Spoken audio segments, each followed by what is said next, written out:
When you talk about retail, it's more that they now see a benefit of cameras doing other things than just surveillance. People counting and heat map. One example, quite an old store, and they were planning to rebuild the store. So they installed some heat map cameras just to get an overview where people were moving around in the store. When they got the heat map data from the current store, they actually found out that, okay, we need to change how the new store should look. And also they know the hotspots in the store.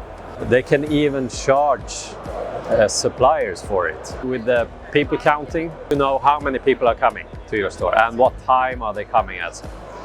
But also to know that right now we have a lot of people coming into the store at this moment, and we know that in about 15 minutes they will come to pay.